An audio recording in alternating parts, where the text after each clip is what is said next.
Poison Weapon Rogue may be one of the most powerful decks available in Hearthstone, but unfortunately it also might be the most toxic, and no, I'm not trying to make a pun. This may be one of the first episodes of Deck Spotlight where I actively choose not to put in any of the games that I've had with this deck. Instead, I'm going to suggest you guys check out Meati's Twitch channel. Meati is the one that has popularized this deck on ladder to the point where he was able to reach rank 1 legend with the deck and ended up going 20-7 on rank 1. So this deck is extremely powerful, and there's some unfortunate controversies that have popped up, or I really shouldn't say controversies, it's more so people's opinions about the deck. But it's gotten to the point where I've already seen a bunch of people post delete Mozaki and delete Poison Rogue on Twitter.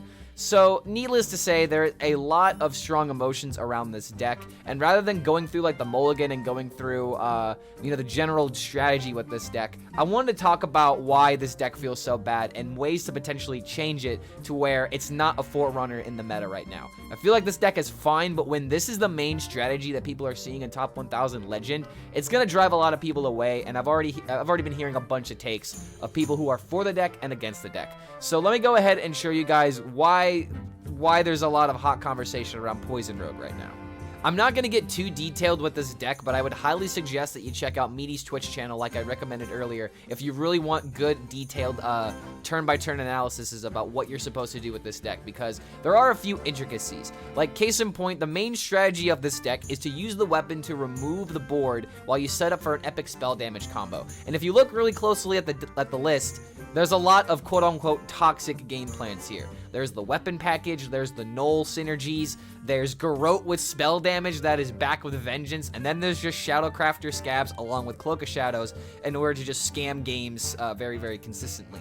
And this is the problem with this deck. Every single one of its win cons pretty much doesn't care about what your opponent is playing unless they play a Rustwatt Viper. And this card is literally coming back into the meta in Thief Rogue specifically because, unfortunately for Thief Rogue, this Poison Rogue can beat it somewhat consistently because of the Cloak of Shadows combo. It's really the card that does a lot of decks in, like Aggro Druid, for example. But I've heard a lot of people calling for this card to be nerfed, and if people aren't aware, this card is going to be rotated out in the next expansion. So I really don't like the idea of nerfing Cloak of Shadows to 4 mana just to unnerf it when it eventually rotates to Wild. Not like this card sees any play in Wild, but I would really like it not to be nerfed in that aspect. What I think needs to be changed is either one of these two interactions. They either need to nerf the discounts with this deck, which would be nerfing Shadowcrafter Scabs and nerfing the Null, or they need to nerf the weapon. And I think that there's a case for both of these suggested nerfs.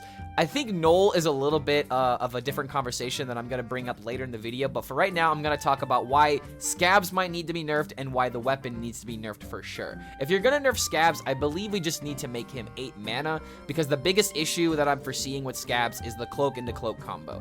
If you're able to do this as early as turn 5, which is what you're currently able to do, there's a lot of board-based decks like Aggro Druid that are just not going to be able to be the counter that this deck needs. Right now, the biggest thing in this meta is that this deck can beat all the combo decks very consistently because you have the quick weapon damage. You can beat the aggro decks because you turn into an invisible hero that your opponent can't trigger, then you literally get rid of their entire board. So that just doesn't work for aggro. And then control, let's be honest, control's not too popular right now.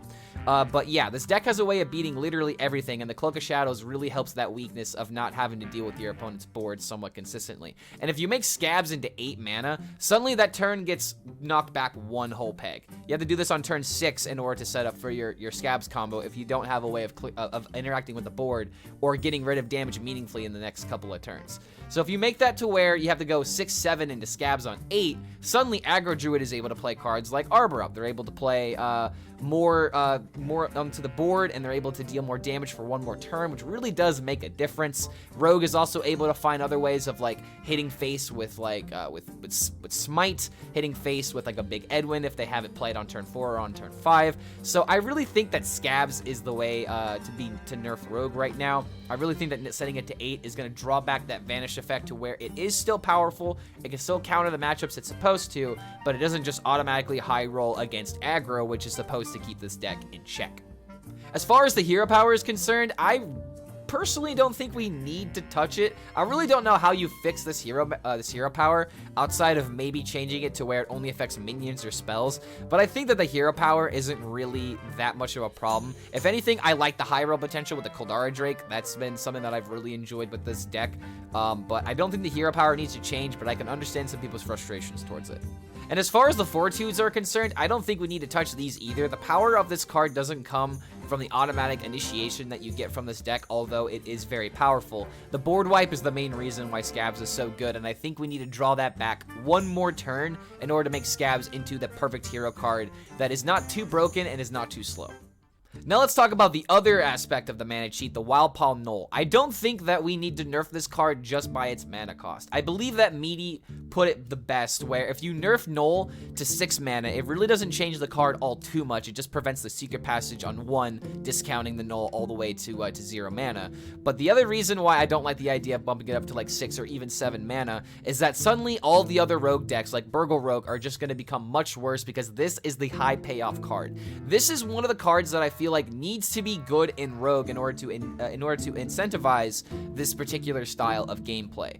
I think that what you can do to Knoll, though, instead of bumping up its mana cost, is just to simply change how it discounts itself. So, for example, whenever you draw a card that is a non-rogue class card, that is how I believe that they should make Knoll happen. So that way your Wand Thieves can still give you the value, your Swashbucklers can still give you the value, the Recon can still give you the value. You're just not getting the discounts off the Knolls for literally drawing or trading your cards like we've been seeing with the Maestro decks recently. And I feel like if you fix that interaction, Thief Rogue is going to be not tier 1 anymore, but it's still going to keep up itself in the rest of the meta and maybe even keep up with some of the quest decks that we've seen in the previous expansion. One thing I'm scared about with nerfing this Rogue deck is that we're just going to go back to a very similar meta with Stormwind, where just quest decks are running rampant, and maybe Druid is the only like new deck that people are playing, because I think that Ramp Druid has a lot of capability if Aggro Druid doesn't just snuff it out of the meta. But I think that the Wild Paw Knoll being set to like 6 or 7 is gonna do more damage than good, because I really enjoy Thief Rogue as a deck, and I would really hate it to see it die because we just decided to nerf Wild Paw Knoll because of its interaction with Maestro. I think the way we deal with it is by changing it to where it gets discounted only when you draw non-rogue class cards. And then we have the other nerf that I want to suggest, and that's maybe making Swinetusk Shank into a 4-mana card. This is another suggestion that I heard from Meati, so again, this is the reason why I'm suggesting his VODs, is because he really understands the strengths and the weaknesses of this deck, and one thing he put very bluntly is that if you put this card to 4 mana, it almost kills the deck entirely. And the reason why that's the case is because if you draw this card later in the game, it's already a huge investment.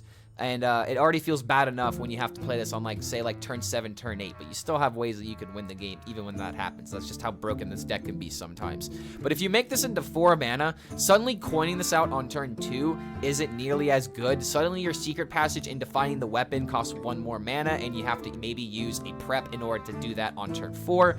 There's, like, slowing down the weapon by 1 turn really hits this deck where it hurts. And I feel like nerfing the weapon is a lot more impactful than nerfing the cloak, even though they are in similar expansions, and just I would rather see the weapon be the card that's nerfed. The cloak is not the issue in my opinion. The issue is that the weapon comes out so quickly and then kills you to the point where your board doesn't matter, and then suddenly if you do get a big minion, they have a card like Paralytic Poison that just makes them immune and they don't even take the damage, which is supposed to be the drawback of this deck.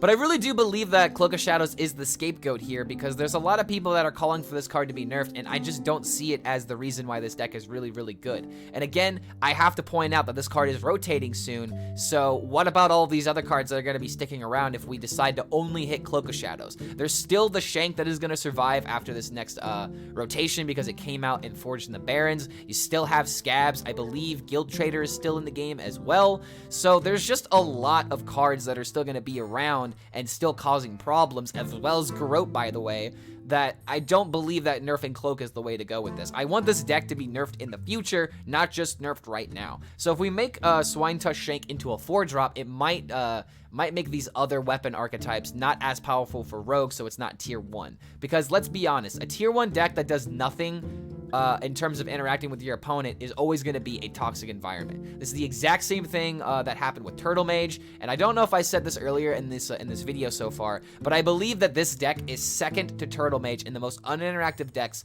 that we have ever seen in Hearthstone's history. So I believe that something is going to have to be done, not just because of how powerful this deck is, but because, oh my god, going up against it is just, I would rather pull my own teeth out than have to deal with playing up against Garrote one more time. I'm so sick of seeing this card, and this just feels like Garrote Rogue, but with a weapon package, and it has an OTK that is still possible with these cards right here. I don't know how much damage it is, so I'll go ahead and put it on the screen, because there's a difference between when your Wicked Stabs are at 10 mana or below 10 mana. But yeah, there's just way too much damage output and not as much interactivity that should be available in this deck. So I think that Blizzard is definitely going to have to nerf it at some point. I've already given you my ideas about nerfs. I don't think they should hit the null as harshly as some people think that Blizzard should.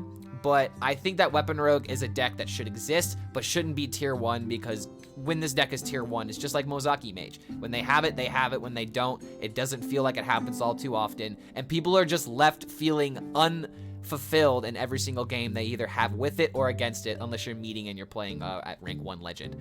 Personally, I don't like the playstyle of this deck. I don't like playing it myself, so if you guys also agree with me, feel free to leave a comment down below. And if you're enjoying it, feel free to, you know, to debate with us. And don't forget, if you do enjoy this kind of content, feel free to like this video, subscribe to the YouTube channel in order to be notified about any other future uploads I'll be happy to come out with. The deck code is going to be down below against my better judgment, because I really don't want you guys to play this deck, but if you really want to see this deck played well, check the description below for Meati's Twitch links. There's a VOD that is very, very useful. And there's also a Patreon in case you guys want to support the content in your own way with special perks and bonuses that are available for those who decide to support us. And as always, if you want to catch these clips live, we stream at twitch.tv/Clark HELLSCREAM.